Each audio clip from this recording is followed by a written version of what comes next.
Good afternoon, everyone. Hope I'm audible to everyone. Hope everyone can hear me clearly. So let's start off the presentation for today. So just to give you an introduction, we at BRS Research warmly welcome you to the BRS strategy presentation for the remainder of 2024 and our expectations for 2025. So the strategy report is compiled biannually to better reflect on the economic sentiment and trading environment at the time. So to present to you our key findings on the macro environment and also the equity strategy is our very own economic analyst Maheshi Wattegedara and equity strategist Heshan Shamika, which will be followed by our top recommendations by the research team for the focus period. You are most welcome to post any questions on the Q&A tab at the top of your screen during the presentation, which will be taken up at the end. So without further ado, over to you, Maheshi.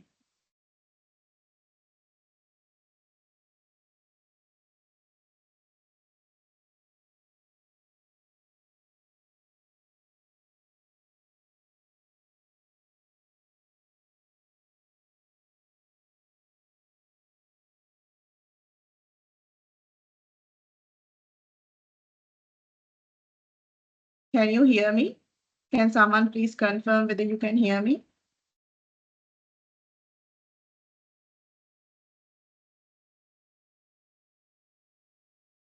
Yes, can hear Nusrat. I think Mahesh was on mute.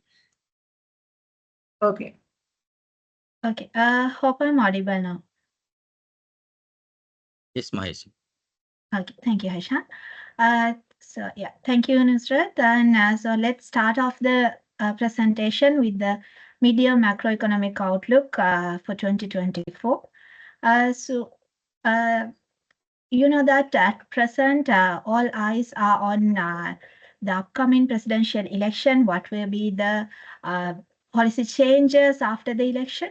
So in the first part of our presentation, we are going to discuss what is our anticipation for 2024 and 2025. So in our presentation, we are going to talk about real sector, monetary sector, fiscal sector, and external sector. So I'll start off the presentation with the real sector. So in there, I'm going to talk about mainly the GDP and the inflation. So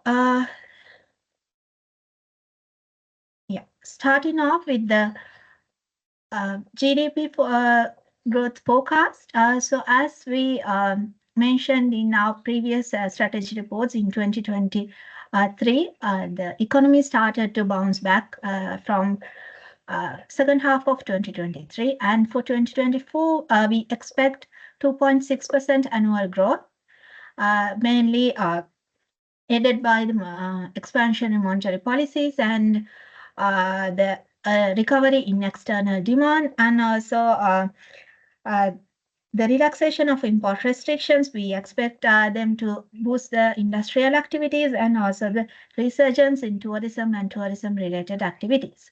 So despite these positive factors, we identified there are potential downside risks as well for the forecast of 2024. That risks include adverse weather conditions may impact especially on agriculture sector, and also there might be impact from global economic conditions and local political instabilities, being this 2024 is an election year. So moving on to inflation. For 2024, we expect average inflation rate to remain at 3.5% in 2024. And by the end of the year, December 2024, we expect it to remain at 4.1%. The both rates are, we expect them to remain below the central bank target level of 5%. The main contributing factors we consider these rates we expect inflation to ease down due to easing of supply chain constraints, gradual economic rebound, and also the expansion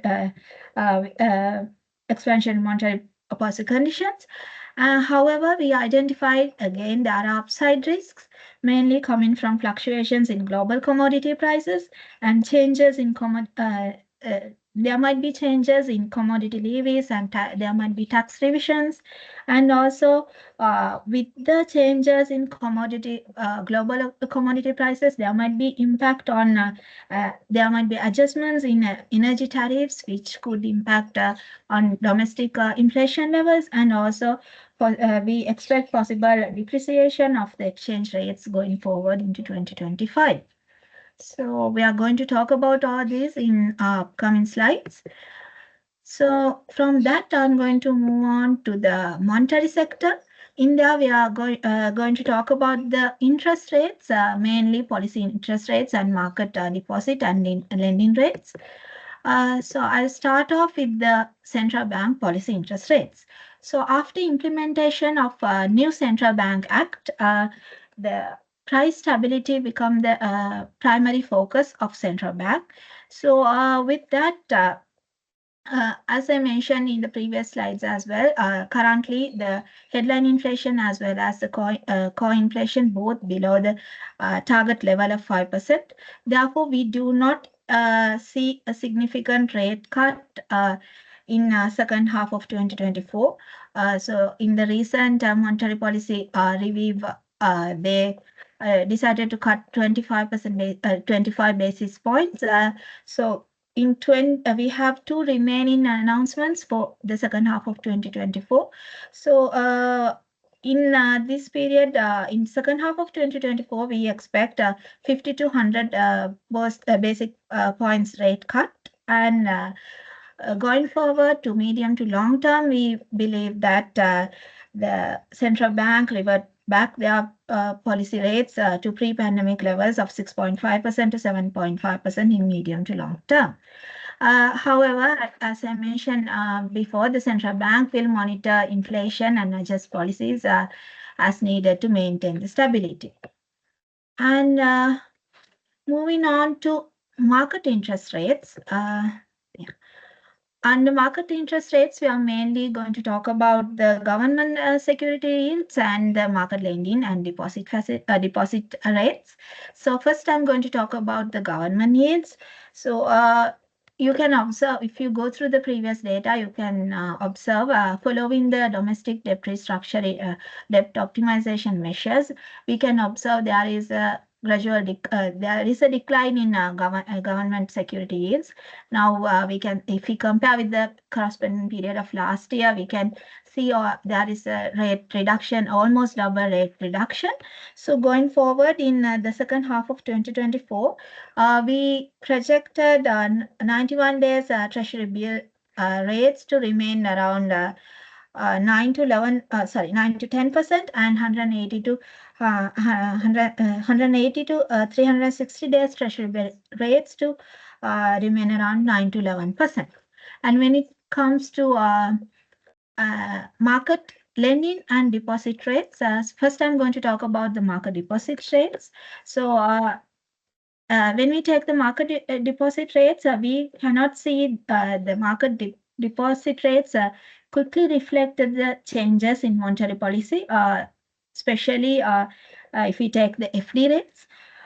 So in the second half of 2024, we anticipate 100 to 120 basis point rate reduction, mainly influenced by the anticipated policy rate cuts and macroeconomic conditions. And if we move on to lending rates, however, the lending rates have been slower to reflect monetary policy changes, especially due to the maturity timeline of high yielding deposits from previous year. Therefore, we expect it to remain around 10 to 11%, 10 to 12% in second half of 2024.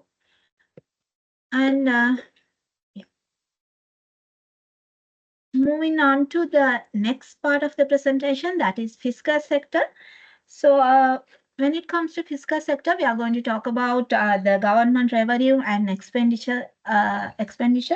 So we know that if it take the economic crisis we experienced during the last couple of years, one of the root cause this fiscal crisis. So in the IMF recommendations also, they mentioned that Sri Lanka need to work on consistent government income generation, and we need to promptly finalize debt restructuring, and also we need to focus, Sri Lanka need to focus on rationalization of government expenditure. So we are planning to go through each of these in our next slides. Yeah. So first I'm going to talk about the government revenue. So before I'm going through all our forecasts, I want to mention that in our forecast, here we consider that there is no major deviations of policies after the election for the rest of the year 2024. So if we start with the government revenue, in under the government revenue, we can speak about both tax revenue and non-tax revenue. So mainly in Sri Lanka, the government revenue coming from, if you take the last 3 years, 88 to 89% of the revenue came from the tax revenue. So here we are mainly focused on that. So so the government also has taken several measures primarily related to tax revisions to boost the government revenue. So based on the recent tax revisions and other tax administration measures, we expect tax revenue as a percentage of GDP to increase to 13.8% in 2024, and the total revenue to increase to 14.9% of GDP in 2024. So in this projection, we mainly considered a few factors. First one is the full impact of 2023 tax revisions, and also the increase in tax rate from 15% to 18%, and reduction of reduction of VAT threshold from LKR 80 million to 60 million, and elimination of VAT exemptions from many areas with effective from 1st of January 2024. And also, we expect there will be increase in import duty income from after the removal of import restrictions for almost all items except the automobile sector. And also, we can observe that there is imposition of a special commodity levy, and especially for the essential items such as potatoes and tomatoes, along with the reduction in the special commodity levy threshold. And also, if we go through the mid-year fiscal position of the Ministry of Finance, we can observe there is an increase in taxpayer registration as well. And we can observe there is a gradual revival in business activities compared to previous years. So considering all these factors, we believe that there will be an increase in government revenue, total government revenue, to 14.9% of GDP from 11% in 2023. And moving on to government expenditure. So when we speak about the government expenditure, we can mainly talk about recurrent expenditure and capital expenditure. So in Sri Lanka, 88% of the total expenditure coming from recurrent expenditure. So in there, we mainly consider the state sector wage, salaries and wages, and also the interest rate payments. So if we take the first half of this year, we can so during the first 4 months of this year, we can observe there is a 4% reduction in the recurrent expenditure compared to previous year. That is mainly because of freezing of wage hikes in state sector and the decline in domestic interest rates. So going forward in 2024, for the full year, we believe that these factors will contribute to have moderate increase in the recurrent expenditure in 2024. However, aligning with the IMF recommendations as well, the government decided to allocate more funds towards welfare programs. So we believe that that could create pressures on transfer payments in government expenditure. In addition, with the gradual recovery of the economy, we expect development projects to uh, uh, resume in phases. So with that, there is it is likely to result in rise in capital expenditure as well in 2020 by the end of 2024. So mainly we with that we expect total expenditure and net lending to increase to 22.1% of GDP from 19.4% of GDP in 2023, and the recurrent expenditure to in 2024 to increase to 20.3% of GDP from 17% in 2023. And yeah, with that, we move on to the fiscal balance. So in the when it comes to fiscal balance, mainly we speak about primary balance and the overall budget deficit. So as I mentioned before, with the fall in domestic interest rates, consequently, we expect a positive primary balance of 1% of GDP in 2024, which further align with IMF target as well.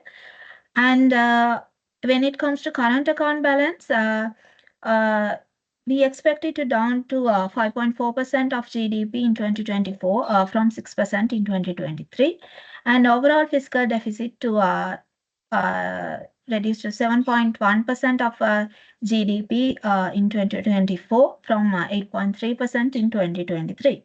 When it comes to fiscal financing, we expect it to primarily finance through the domestic funds due to the certain constraints we have in accessing the international funds. And with that, let's move on to the external sector. So under external sector, we are going to talk about export, imports, trades, external trade, tourism, and worker remittances mainly. So I'll start off with the exports. So when it comes to exports, we expect gradual bounce back in the major exports such as textile and wearing apparel in 2024 and 2025, and also the other manufacturing exports such as food and beverages, rubber products, and petroleum products to remain as major contributors. So when if we compare with the 2023, we projected 6.2% year-on-year growth in export earnings to 12.6 billion US dollars in 2024, and 7.2% year-on-year increase in 2025, and to increase the export earnings to 13.6 billion US dollars in 2025. And moving on to imports. So when it comes to imports, in 2024, rest of the 2024, the relaxation of import restriction, especially on consumer and investment goods, expect to create some pressures on import bill of 2024. However, we can still observe kind of a hindered domestic demand for import items due to the prevailing crisis situation in the country. However, so with that, we expect 18.4 billion US dollar export bill for 2024.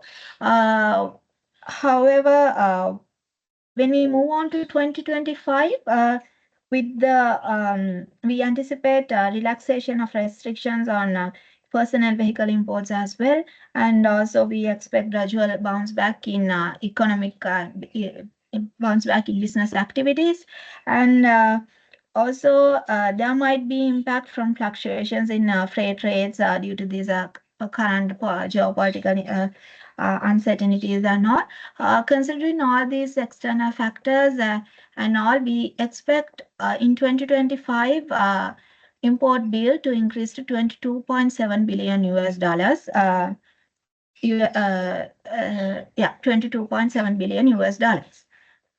And yeah, moving on to trade balance. So as I mentioned in the previous slides, despite the anticipated increase in exports, the rise in imports is likely to widen the trade deficit in 2024 and 2025 as well, to USD 5.8 billion and to 9.2 billion US dollars respectively.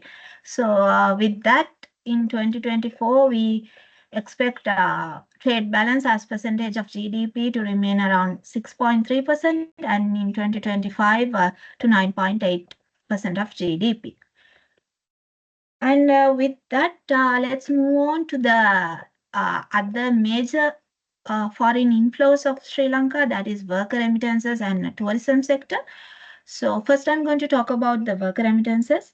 When it comes to worker remittances, we expect growth in confidence in formal banking system because that was one of the major issue we had in 2022. With that, we expect there will be more inflows coming from formal banking system. And one of the major concern when it comes to worker remittances is geopolitical tensions, especially in Middle East. So if we take the numbers, we can see around 50 to 52% of worker remittances of Sri Lanka coming from the Middle East area. But I want to mention here, if we directly take the war areas, like the areas where we can experience these tensions, especially Gaza, Israel, Lebanon, and all, the direct inflows from those areas are minimal. So if we take the first quarter, the mainly the highest remittances came from Kuwait, Saudi Arabia, Qatar, and UAE. So therefore, we expect that impact will be minimal going forward. And in 2024, with that, we expect 10.2% year-on-year increase in worker remittances to 6.2 billion US dollars, while we expect it to increase to 6.7 billion US dollars in 2025. And moving on to tourism sector. So this is one of the major sector which is showing significant signs of recovery with the support of government measures and increased marketing efforts. So in 2024, we believe there will be around 36% year-on-year increase in arrivals, surpassing 20 million visitors in 2024. In there, our anticipated key source markets are India, Russia, United Kingdom, China, and Germany. However, we understood that there are challenges persist, although we can see there are many signs of recovery. The major challenges are the global economic slowdown may reduce disposable income and travel spending, which will affect demand. And also, as I discussed in the fiscal sector, government has taken several measures to increase the government revenue, primarily through tax revision. So that could lead to high costs for tourists. And also the geopolitical uncertainties are there that can be concerned about the social safety, and also with the upcoming local election, that there might be impact on potential tourist arrivals. And also the climate related risk can be there, such as extreme weather conditions can disrupt the travel plans of travelers. And so considering all these things, if we take the tourism earnings, we expect it to increase to 2.9 billion US dollars in 2024 and to 3.2 billion US dollars in 2025. And with that, let's move on to the gross official reserves. So currently, central bank focus on reserve building and upgrading credit rating. So in short term, we expect central bank to absorb excess liquidity from the local foreign exchange market and to build the reserve. However, as we following the flexible exchange rate regime, we do not see any major interference on exchange rate by the central bank, like we experienced a couple of years ago. And so in addition to this, as I discussed previously, with the export increase and increase in remittances, increase in tourism earnings. We expect these things to elevate the pressures on balance of payment and build the reserves going forward. So when we talk about the gross official reserves, we can talk about the USD value and also the number of months. So with that, for 2024, we projected by the end of 2024, the reserve levels remain around 6.8 billion US dollars with 4.4 months of imports, and in 2025 to increase it to 8.2 billion US dollars with 4.3 months of imports. In addition to that, we expect improvement in investor sentiment going forward following the successful completion of this IMF program. And with that, we expect there will be more FDI, more inflows from investors to boost the boost the reserves in Sri Lanka. And so we are coming to the final part of our presentation. So the exchange rate. So considering what I discussed so far, especially in the external sector, in coming months, we expect exchange rate to stabilize between 300 to 310 levels, supported by revived exports and moving tourism industry and growing workers' remittances. And moving into 2025, a gradual depreciation of exchange rate is anticipated with rates expected to range between 330 to 350 LKR, driven by increased demand for imports as the economic recovery progresses. So that is basically our projection for Sri Lankan economy for the rest of 2024 and the next year 2025. So at the end of our presentation, we identified certain positive catalysts which will drive Sri Lanka's equity market potential going forward from macro side. So as I mentioned, the economic recovery, the flexible inflation targeting, the central bank is planning to maintain it at 5% level, and falling government yields and FD rates, rates, and also tourism sector revival, fiscal reforms and revenue enhancements will remain as the positive catalyst for Sri Lankan economy. And also we expect private credit recovery with the bounce back in business activities. And at the same time, we identified certain risks as well in the economy, mainly due to the political uncertainties, being an election year, and external sector vulnerabilities are there, and also global economic uncertainties can impact on the economy, and inflation pressures could be there, and also the debt sustainability issues. So with that, we come to the end of our presentation on macroeconomy. So if you do have any questions, please put your question on the Q&A session. We will get back to you at the end of the presentation. So with that, we can move on to the equity strategy next. Thank you for listening.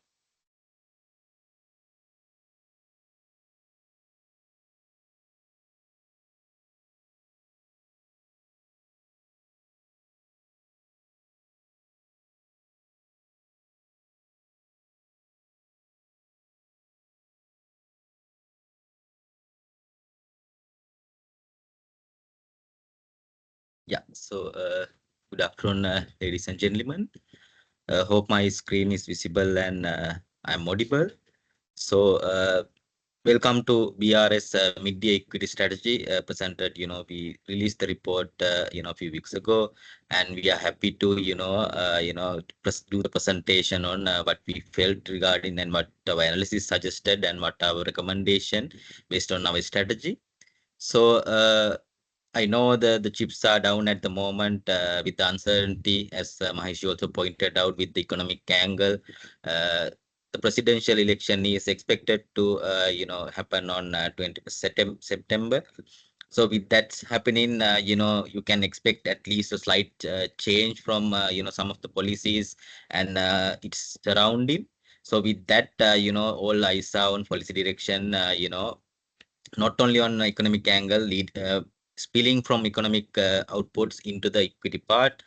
So, though currently, the investors are adapting a wait and see approach, how the presidential election going to be, what kind of mandates that they are going to present, and what kind of policies that they are going to take once elected. So, with that uncertainty, yes, the turnover is quite low, and there is subdued investor demand at the moment. However, given the economic turnaround that we have seen, and the valuations are getting cheaper cheaper day by day, with the earnings getting accumulated, and high going at going seeing a recovery. And in terms of valuation angle also, we are seeing improvement, not only from the theoretical angle with the interest rates coming down, but also from the market valuation also, we are seeing quite attractive valuation. So our expectation is that still the market is quite attractive, and there is upside potential.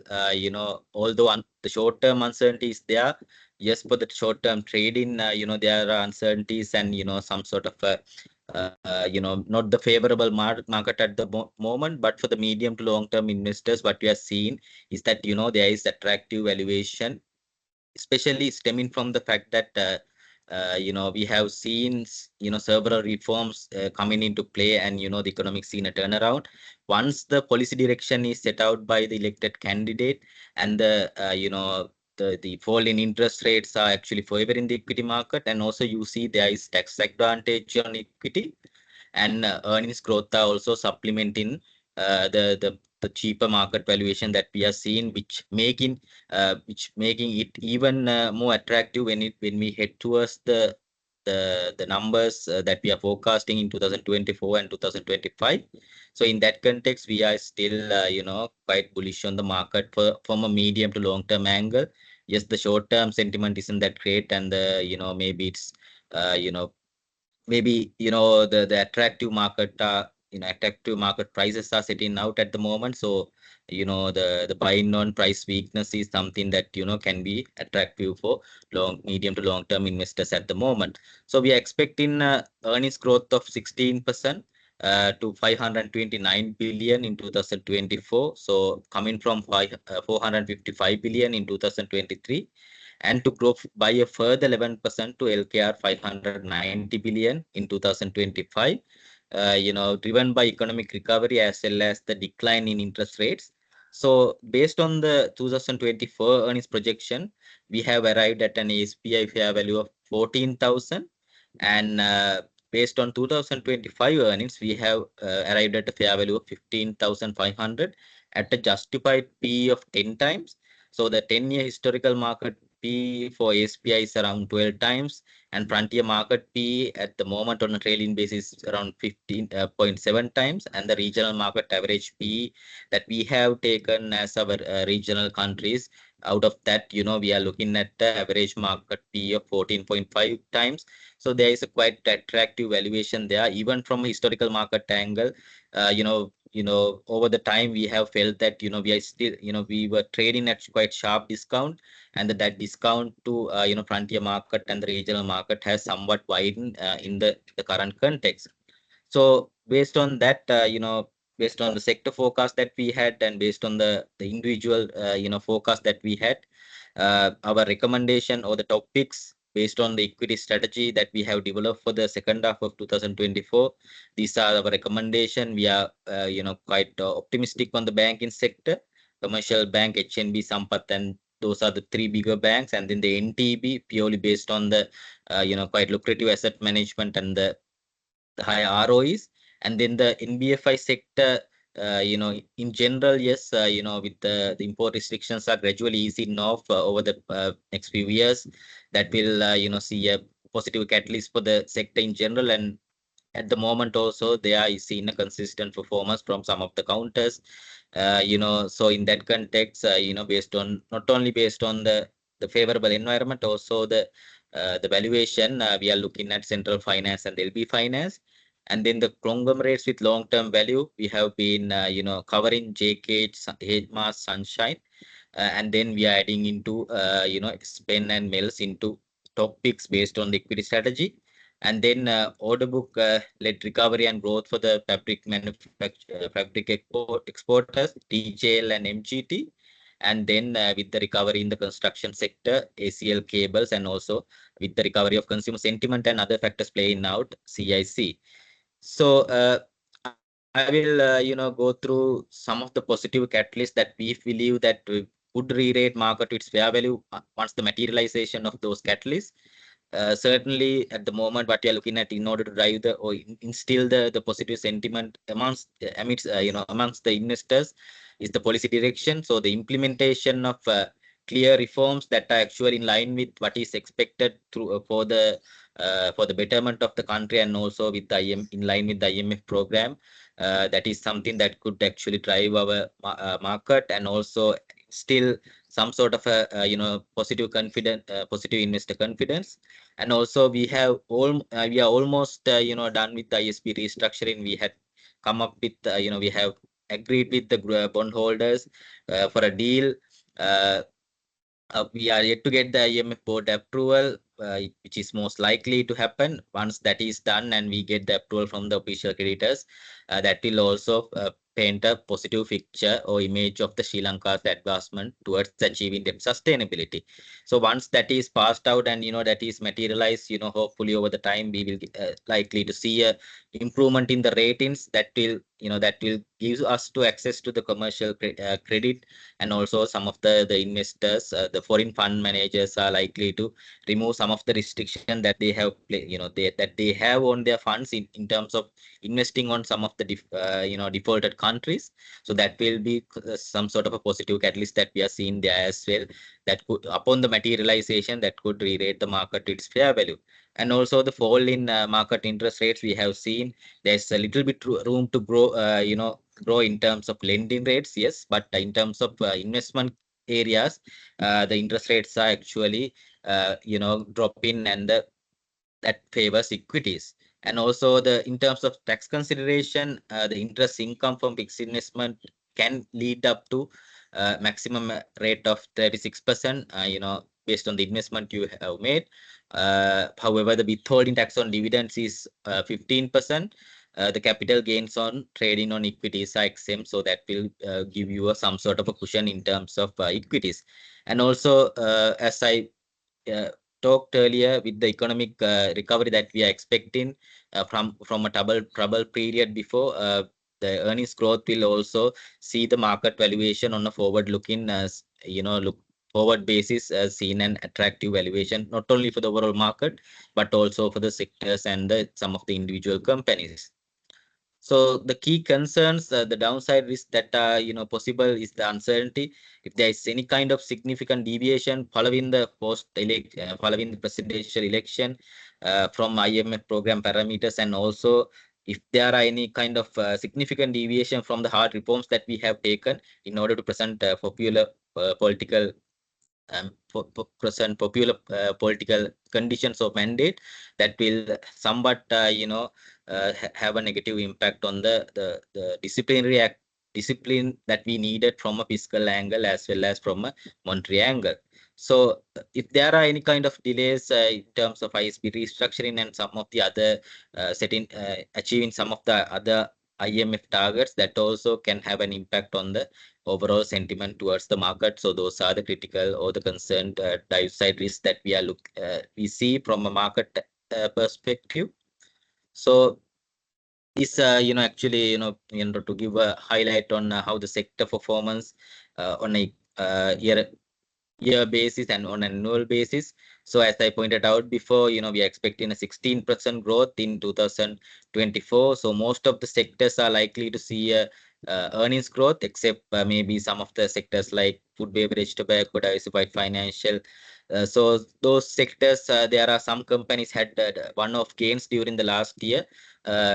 So on a normalized basis, there will be some sort of a decline, but what we have forecasted is a more or less normalized profit, normalized PATMI numbers for most of the counters. So that will make the forward market be around 8 times at the current market capitalization. This is excluding Expo, which was under transportation sector, and that that drags down the market capitalization as well as some of the losses that they have made. So which will increase the profitability of the overall market as well. So again, 2025, again expected to be resilient, and it will make the market be around 7 times. And most of the sectors on a forward angle are trading below double digits. So that paints that actually kind of indicates why the overall market is on single digits. So there are attractive upside potential on some of the sectors and some of the counters that we have identified. So here a graph showing how the historical market valuation. So you can see, except a few years, maybe 2018 and 2022 was quite a troubled year with the economic crisis and the default happening. So except those 2 years, we had double-digit market Ps for our market, and on based on what we have forecasted, we are looking at a market P of 8 times and then 7 times. So we believe that that the justified P that we have used 10 times is quite even. We believe that even that is quite attractive or cheap, but to counter to the risks that are there with the economic side as well as overall macro and equity angle, we are still assigning a 10-time PE for the short term. Once we see progress, once we see uncertainty is enough, we can look at higher multiples when the investors also see the value that is there within the Sri Lankan equity market. So these are the countries that we have compared Sri Lanka against, except Pakistan. Obviously, Pakistan is quite cheap, and it remained cheaper given the own troubles that they are going through on their local front. But the other countries, some are slight, better developed than us. So the average of 14.5 times makes sense, but we believe that our PE could be around 10 times, because even at 10 times you are looking at a quite sharp discount. Maybe the 30% discount we'll have to give for those countries, but even after giving that kind of discount, we are looking at PE range in the range of 11 times. So we are giving it a justified PE of 10 times to have when we are arriving at our overall market valuation. So previously, prior to elections setting out, and things are shaping up, we had just implied P of 11 times before.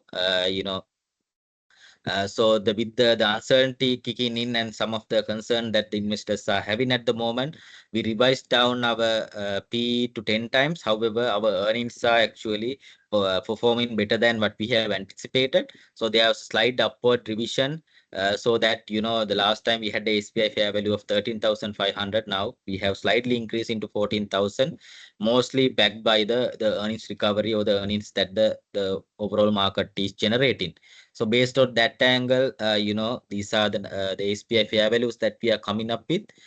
Based on 2025, we are looking at 15,500 with the SPI ranging in the range currently around 11,300. What we are looking at quite a decent upside potential for an equity investor. So these are our top picks.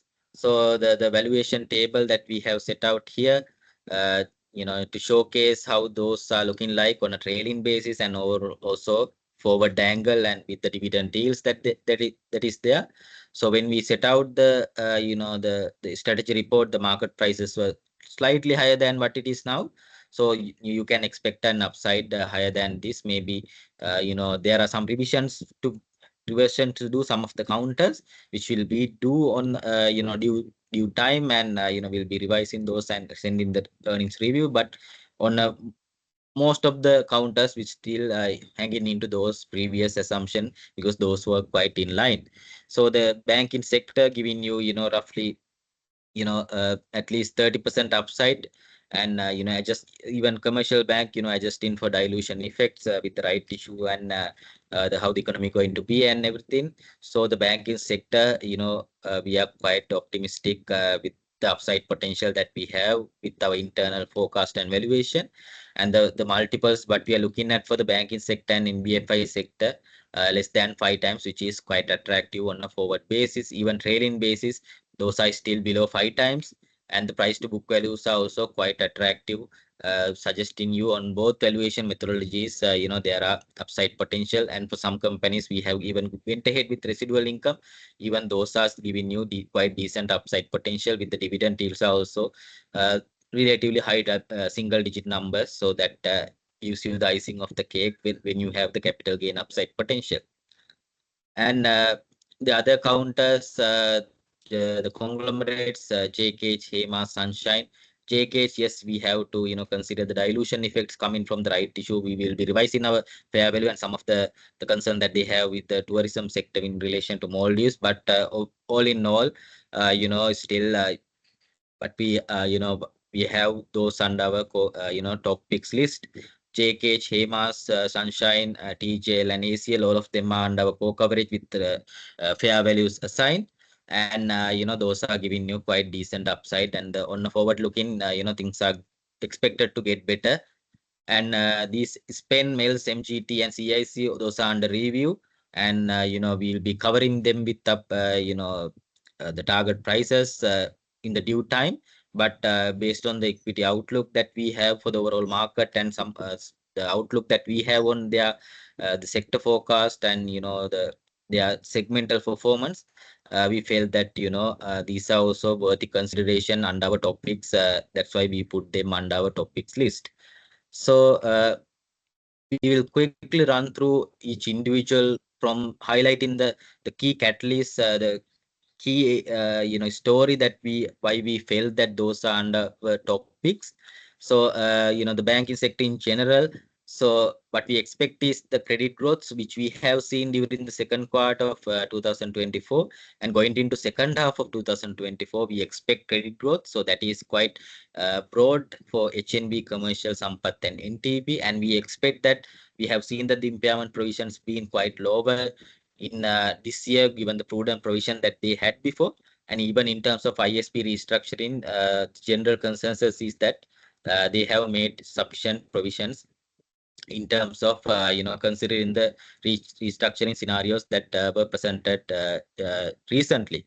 So in that context, impairment provisions will be on a year-on-year basis will be quite compared to last 2 years will be significantly lower. And with the credit growth is there on a top line basis, we expect that the net interest margin will be normalized, but that will be compensated by the credit growth as well as the lower impairment provisions.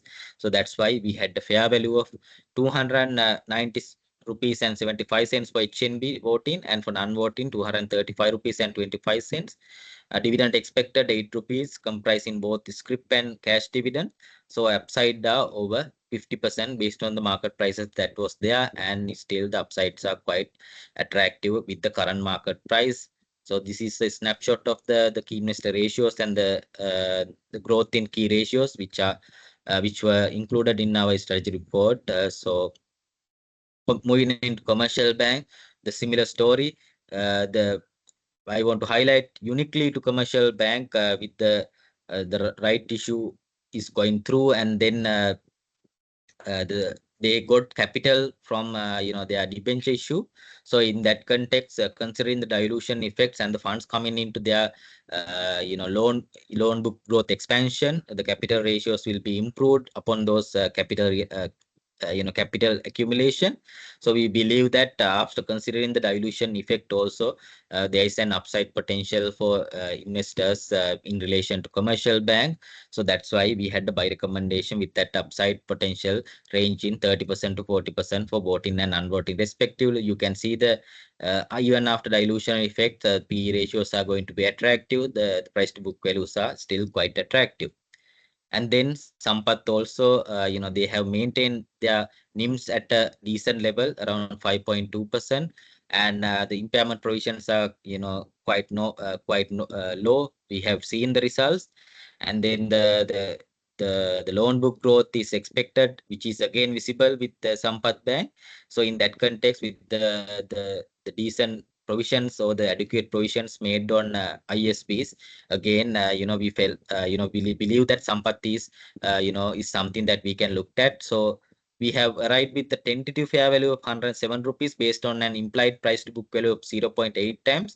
Historically, the average 10-year sector average is around 0.9 times. So 0.8 times, we gave a discount even to that. And also with the NAV keep getting better and better with even with the P ratio remaining attractive, we believe, we believe tentative fair value is some sort of a, conservative fair value that we can assign for Sampath Bank.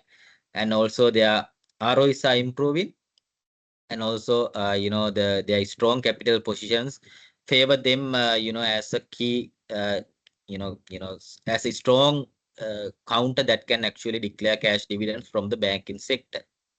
Then again, NTB, again, one of the consistent performance in the banking sector, one of the, if not the highest, one of the highest NIM earnings, and they have managed, and they have managed their asset and liability quite prudently or quite proactively, so that they have been generating quite lucrative ROEs that will have a positive impact on the justified price to book values. But still, we arrived at a tentative fair value based on 0.8 times price to book value, so that the tentative fair value that we are coming up with 159 rupees and 50 cents.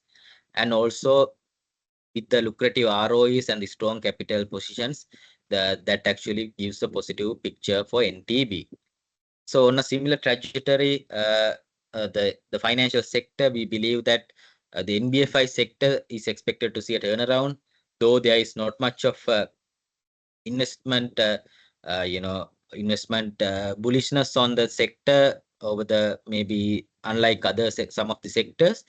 We believe that, with the things are picking up, with the loan books in a positive turnaround, and also with the import restriction eased off over the next few years, that will have a positive catalyst on the bank NBFI sector. And when it comes to central finance, yes, there are some concerns regarding to their the liquidity and some of the significant discount that is attached with the book value, maybe maybe adjusted to those concerns. However, even after giving quite decent discounts to their, we have used the implied price to book value of 0.6 times, where the sector price to book value is around 1.1 times for the 10-year, and the implied price earning ratio is only 5 times, when the sector price earning ratio for the 10-year is around 8 times. So we have given quite large discount for the liquidity issues, and the other, maybe split would do well for company like Central Finance and some increase investor relations. But even after giving significant discounts to the valuations and everything, we are arriving at a tentative fair value of 176, and the fundamentals are there to back those, the fair values that we have assigned with Central Finance. So the upside is quite decent with Central Finance. So LB Finance, again, one of the consistent performance from the NBFI sector. The loan book is growing, and their NIMs are improving, especially with the east of cost on their deposits.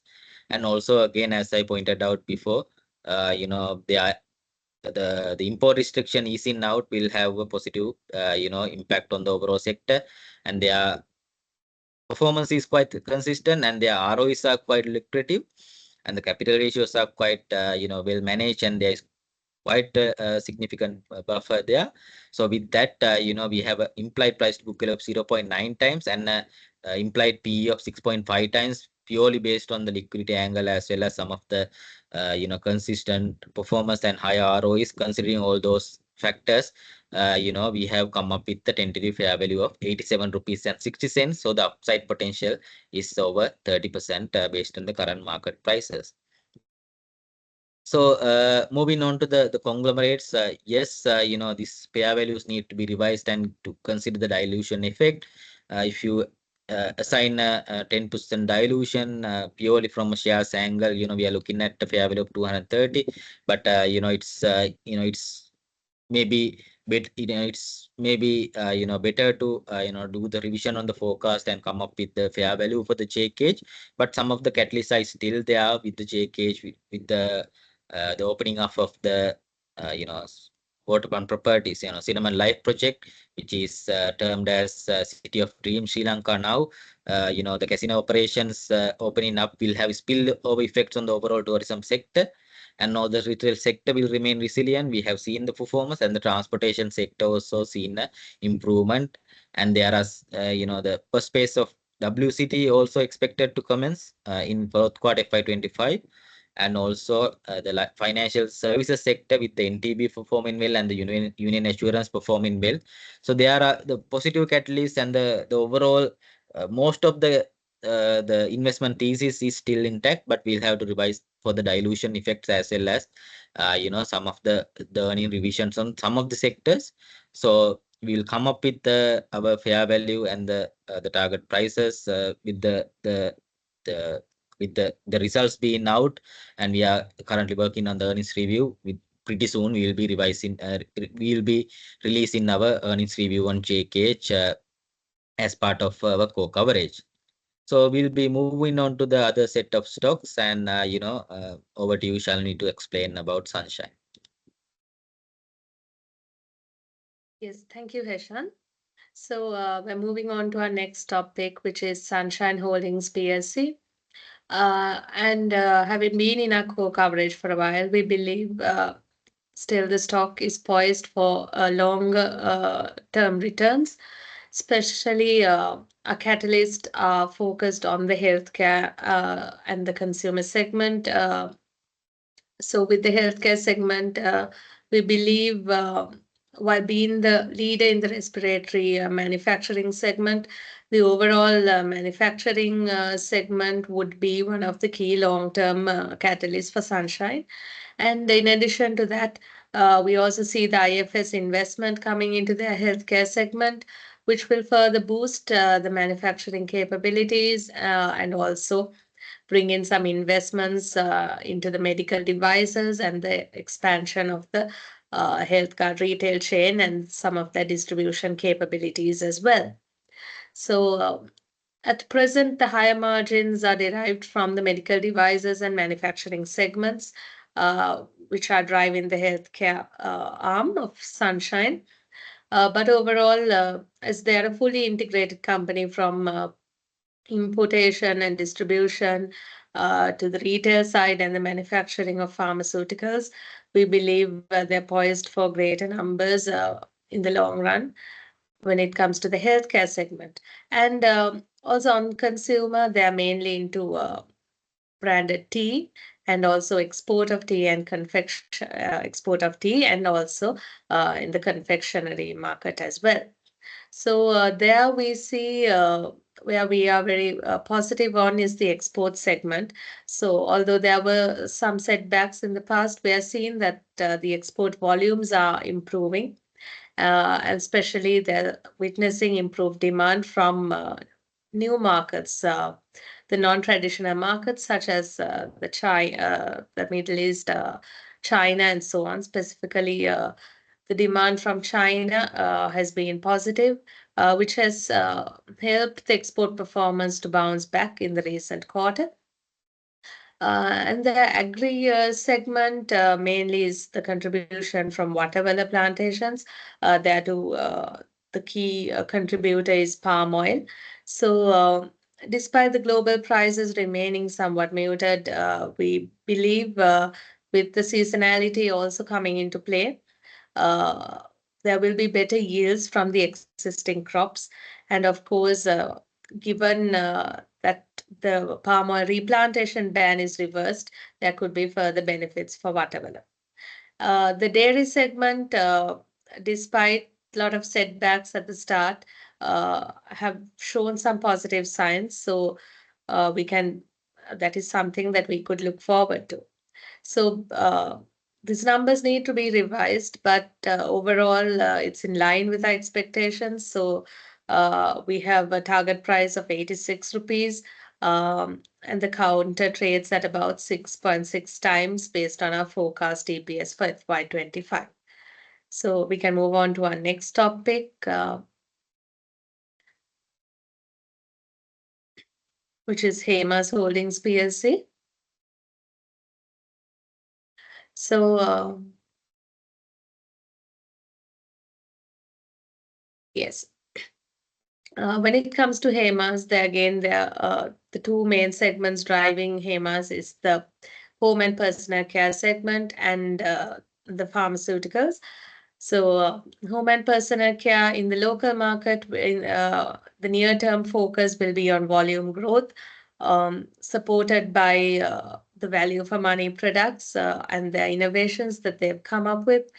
So we're yet to see volumes coming to the pre-crisis levels. So there is greater room for growth, and especially with new offerings in under-penetrated segments, continuous innovation will help to position Hemas better in the local market. Um, the Bangladesh market is going to be challenging in the near term, but overall, if we look at a longer term perspective, there's still uh, the company and we both are positive that in the longer run, Bangladesh could um, be a very growth focused market given the dynamics. And when it comes to pharmaceuticals, they are mainly into the importation and distribution as well as manufacturing and also uh, to the hospital services. So the pharma contract manufacturing is their key focus, one of their key focuses, in order to focus on niche segments where they can get higher margins through production of branded products. So they're moving away from supplying to they still do supply to the government, but the key focus is moving away from that, where they could yield better margins. And their branded generics portfolio has performed well and is also set to see more growth. So in the long run, there's a lot of space for growth, especially considering the growth of non-communicable diseases that we are currently seeing. So given these catalysts, we have a buy rating for Hemas with an upside of nearly 40%, and the counter trades at a forward PE of about 6.7 times based on the forecast EPS. Yes, although not under our core coverage and not having a target price, we are still positive on CIC Holdings PLC, where we are working on the numbers and we'll let you know on an update on our earnings review of CIC. So what do we think the key catalysts for CIC are?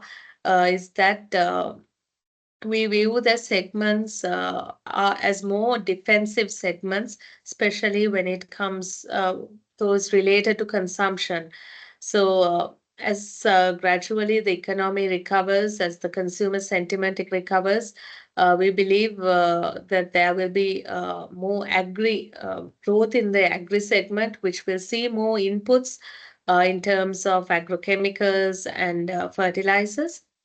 And also, another key factor is the improve the tourist numbers, which will boost the hotel, restaurants, and cafe segments, which could uh, help not only the crop solution segment, but indirectly, but also the livestock and the agri-produce segments. And focus on manufacturing of local herbal remedies and low-priced generic pharmaceuticals is also an area that we believe will be seeing greater growth. And on the cost side, there'll be an easing off on the margins, specifically with the commodity prices easing off and also the stable exchange rates, which we believe will all be positive on CIC's valuations. So I think we can move on to our next topic. Over to you, Iranga.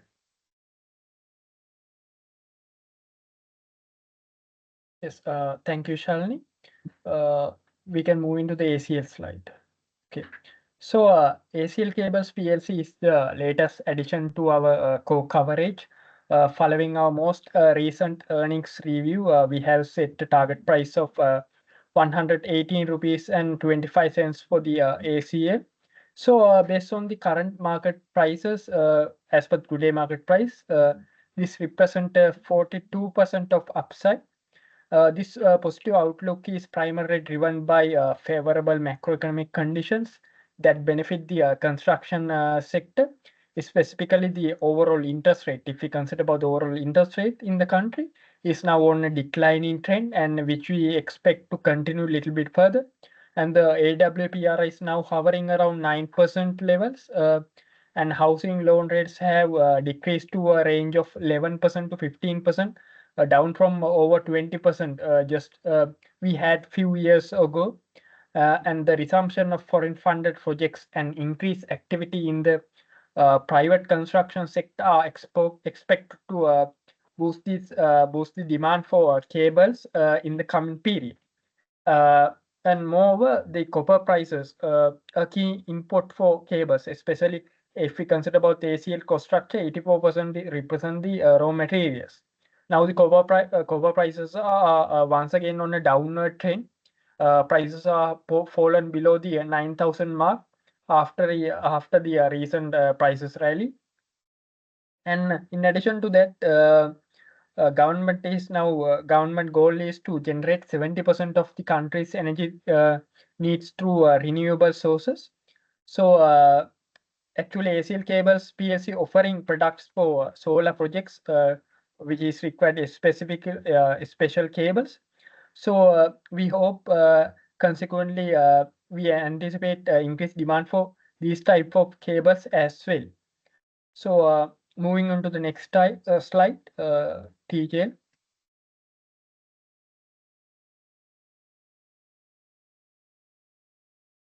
Can we shift into the next slide? Yeah, okay. TGL is a key stock that we have been recommending. The primary driver for TGL is performance. TGL performance has been the gradual yet consistent improvement in its order book, especially the demand coming from the US side has improved after a long period of setbacks.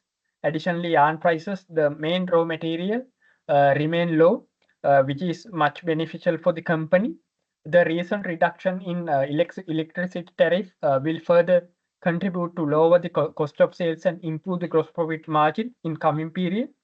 Their product mix also actually improved a lot, especially the synthetic segment, which is expected to contribute its top line contribution to 25% in upcoming period. So based on the current market prices, our target price is remain 24% upward. So it is a kind of a strong buy. We are recommending it to buy. Moving into the next slide, that is also a fabric related counter, that is MGT. Although MGT stock is not part of our core coverage, we recommended it due to the significant improvement it has achieved over the past year. MGT primarily serves the US market, which contributes 65% of its top line, with 30% coming from the Europe region and 5% coming from the UK. So all of these regions have shown some economic recovery after a period of crisis. If you can remember, during the last week, even UK had a rate cut too. So we hope economic revival will increase the apparel imports from these countries. So it will benefit to MGT. And MGT is currently maximizing its factory capacity and is expected to achieve further cost reduction due to its consistent focus on renewable energy usage. Their innovative products have also helped to sustain this consistent performance and drive up their demand. So as I told earlier, to further expand production, MGT subsidiary South Asia Textile is expected to undergo a capacity expansion during the financial 24-25. So based on the trailing 12-month earnings. So as per the current market prices, it's now trading at PE of 7.7 times. So that's all about the MGT. We can move into the next slide.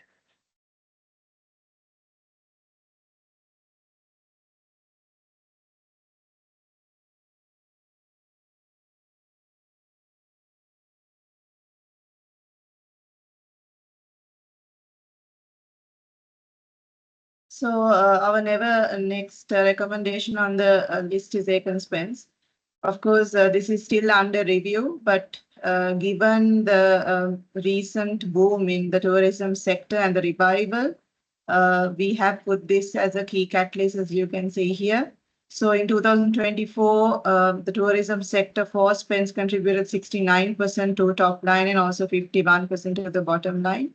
And the Sri Lankan tourism sector specifically, although they did post a loss of 621 million, it was down from 2 billion in 2023.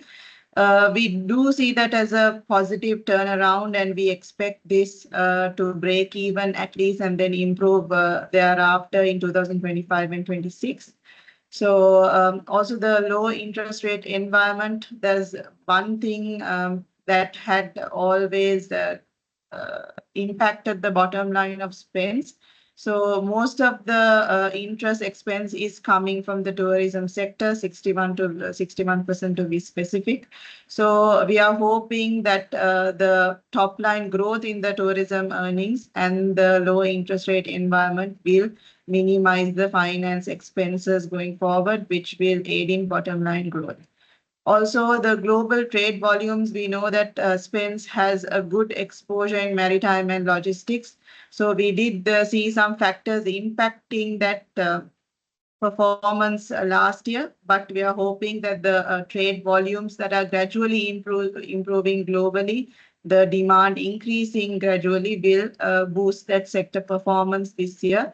And also they do have a good presence in port operations. So we are hoping that that sector will see some revival as well.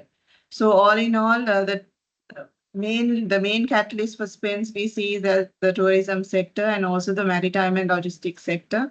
And based on our forecast, the stock is trading at a 5 times multiple on 2025 earnings, and currently the stock is trading at a price to book of 0.7. So over to you, Mahesh.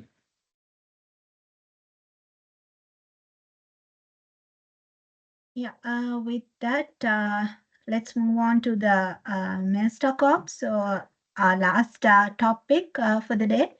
So if we take the Mesta Corp, so Mesta Corp engage in diversified businesses. So if you take each sector, mainly the beverage sector and the diversified sector actually are the major contributors to the top line as well as the bottom line of the company. So when it comes to beverage sector, mainly they have distilleries under that. So although the distilleries experience some hindered performance during the last period, mainly due to the economic crisis, we can observe there is a kind of volume drop. But however, going forward, we believe that beverage sector will gradually grow in line with the revival of economic activities and also with the steady growth in tourism sector.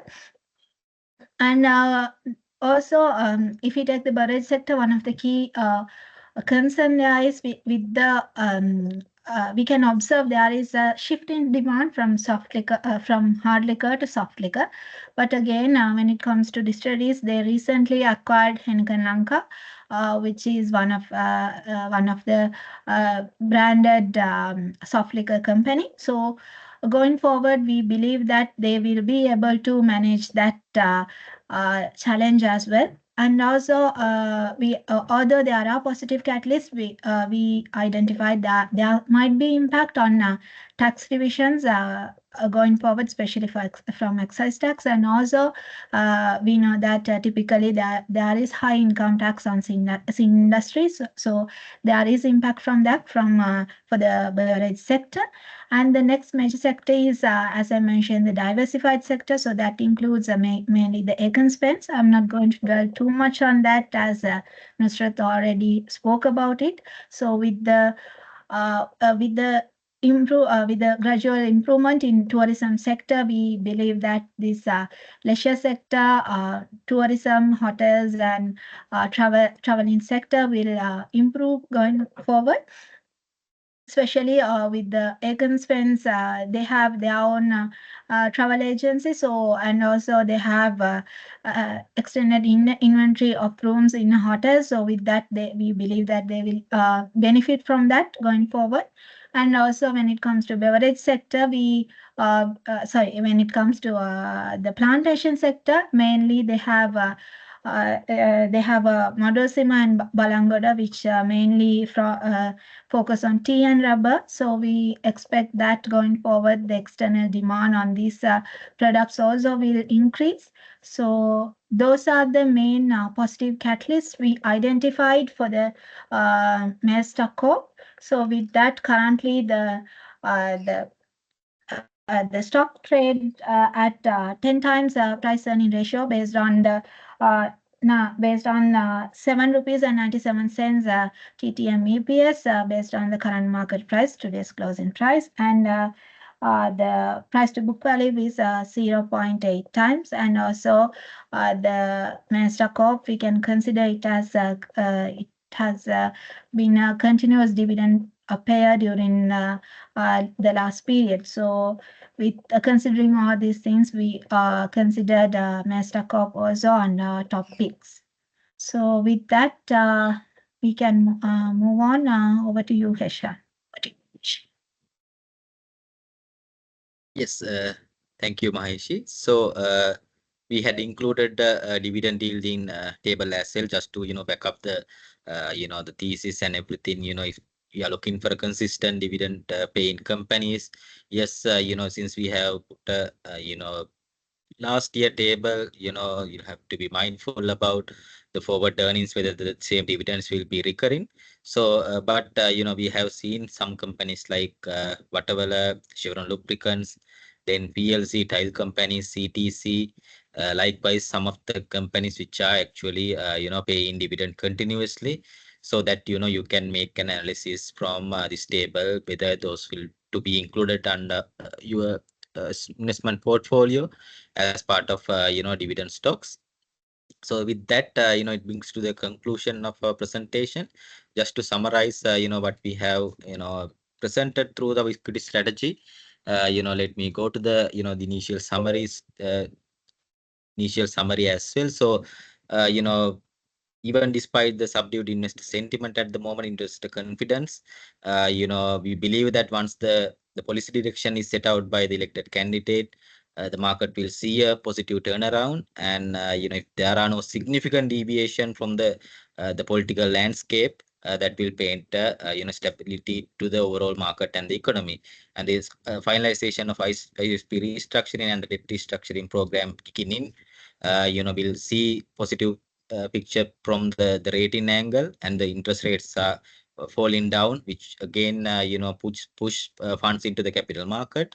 And then the tax advantage on equity on top of that, the fundamental earnings growth of companies with the attractive valuation, we remain still bullish on the overall market for the medium to long term investors.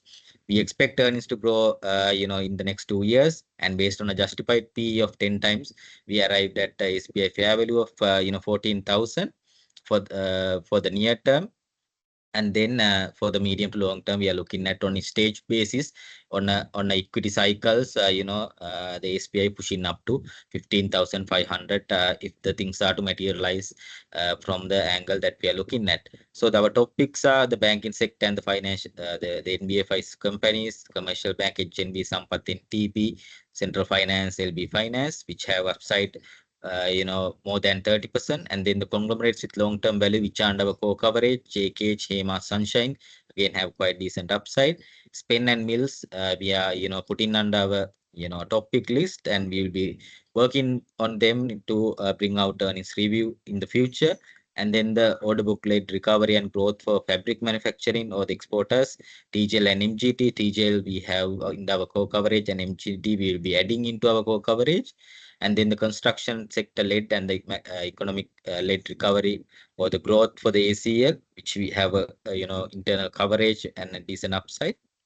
And the recovery of consumer sentiment, and also the improvement on most of the segments for CIC with the attractive valuation that also included under our core coverage, which we will be which will be released in our earnings review pretty soon. So that brings to the end of our presentation. Hope it was informative, and thank you for listening for this long and our macro and equity strategies. And the floor is open for question, and we hope to see questions on the Q&A box, and we'll be ready to take on one by one at this moment. So thank you very much for listening, and hope to have a informative session on Q&A as well.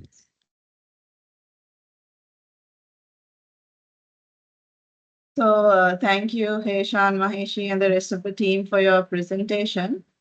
So if you do have any questions, you can type it in now. We'll give a few minutes for questions. But until such time, just to start off the flow. So the question is for Maheshi and for Heshan. So with the elections around the corner, there is a lot of uncertainty on the policies of the elected candidates. However, whoever comes to power, Maheshi, what do you think their policies will be towards the continuation of the IMF policies?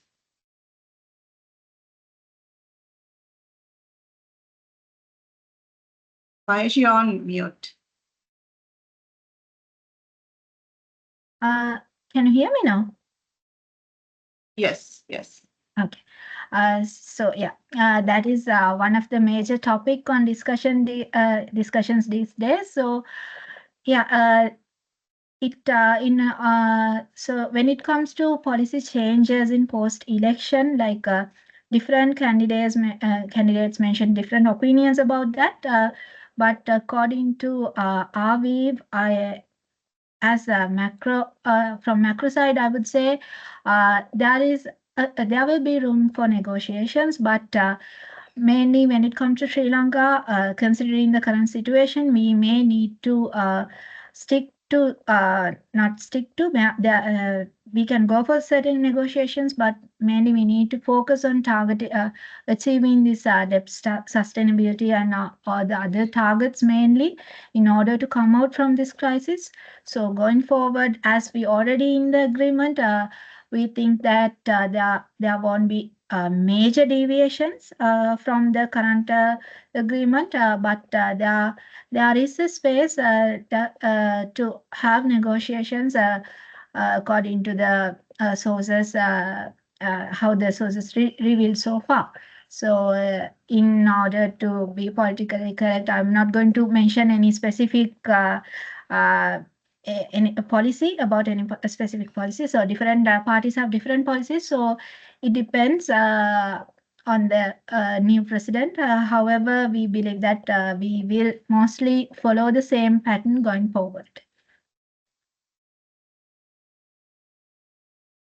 Thank you, Maheshi. And Heshan, we know that the markets are already reacting to the election news. However, given the past trends, how would you indicate post-elections, how that would work for the equities market?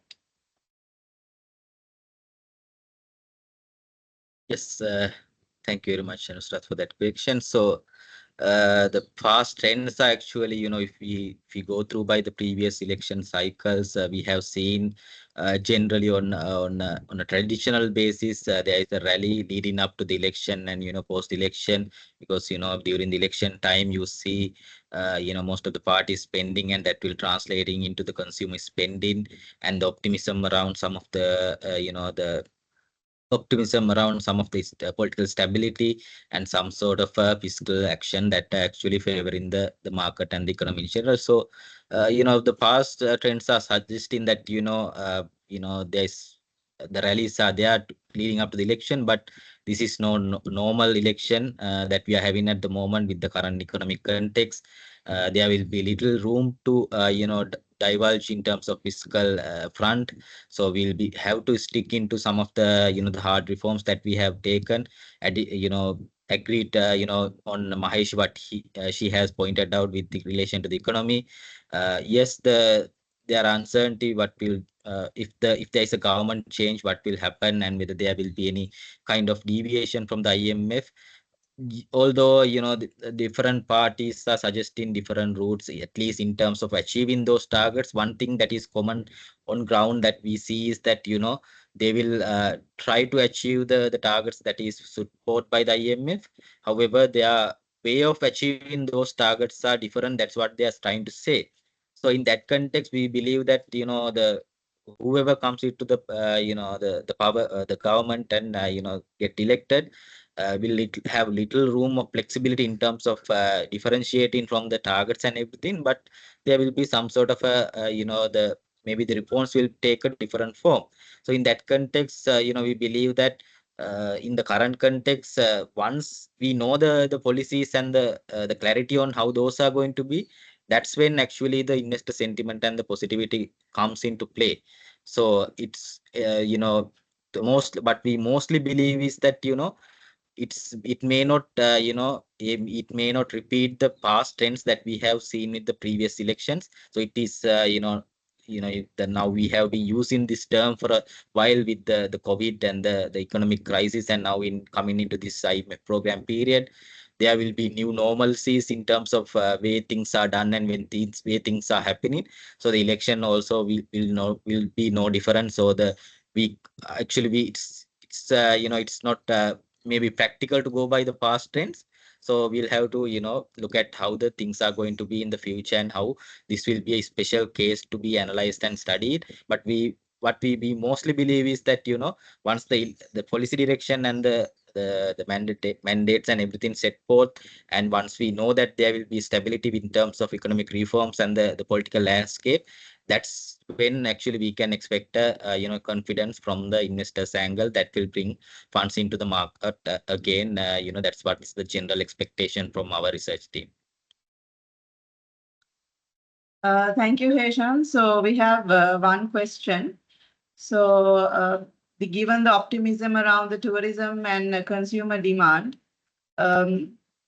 what is the rationale for recommending conglomerates which are also marred by other sectors rather than focusing on narrower, clearer sectors is the question. So I think, Heshan, you would like to take that? Yes, Nusrat. Yes, that's a valid question. And, what we have seen over the past few years that, given the vulnerability of the overall economic conditions and the vulnerability of several facts playing out over the several economic angles, be it, the geographical tensions, be it economic, reforms and everything. In the current context, what we felt was maybe going into the focused areas like consumer and the consumer and the tourism sectors on a narrower basis might add risk into the investors from a risk exposure. So in order to mitigate that risk component, we felt that the most wise thing to do is that, maybe there are stocks which have on a diversified basis, which have exposure to different sectors of the economy where it has value, and that will be adding into the overall group, so that, the risk is quite eliminated from one sector to another. And overall, even with the conglomerates, what we feel is, yes, naturally on a theoretical and on also practical basis, you will have the sum of the part value discount attached to that. But even after giving that discount to the sum of the part and everything, what we see is that, conglomerates are in terms of, having exposure to different sectors on general are likely to yield a better long-term value than going into the narrower where it will actually increase the risk angle. So we were considering both the angles. So we try to combine all of them together and, build our equity strategy around that. So that's the main rationale behind that. Heshan, we'll take one more question. We have one more question. That's directed at you as well. So banks have been slow to adjust lending and have been conservative in lending practices. What is the reason for their hesitance in lending, and where do you see the loan book growth coming from?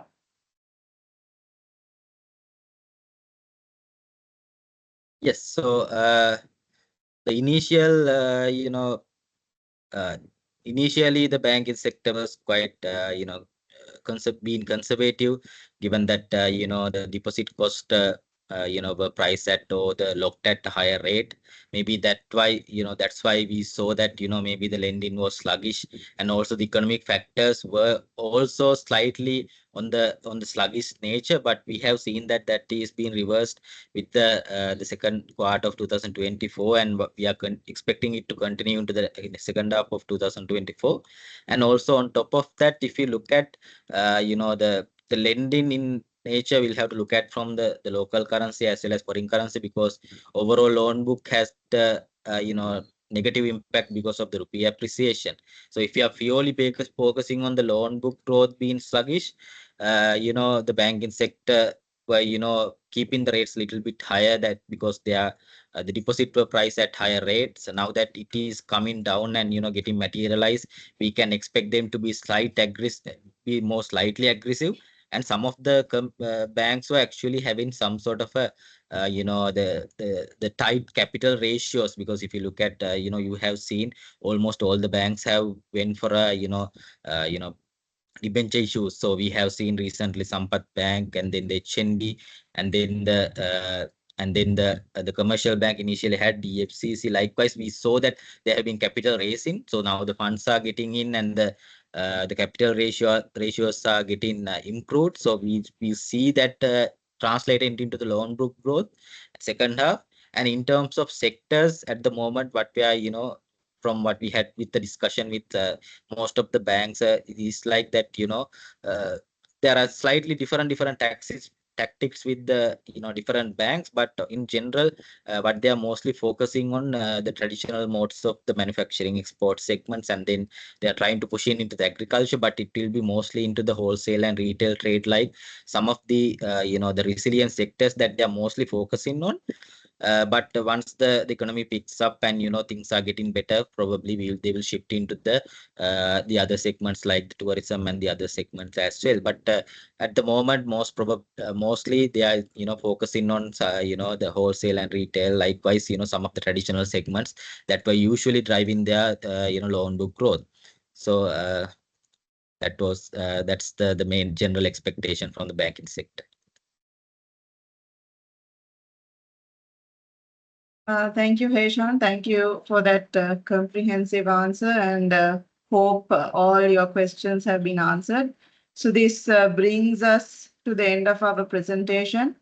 On behalf of Barclays Trade Securities and also the research team, I'd like to thank everyone who joined the discussion today, and hope you found this insightful on what direction to pursue on your portfolio. You can also log in to our research portal mentioned in the screen to rewatch this presentation or leave us a feedback. We do appreciate your feedback so we can improve further and better serve you. We wish you all a pleasant day, and hope to see you soon with many more webinars. So good evening.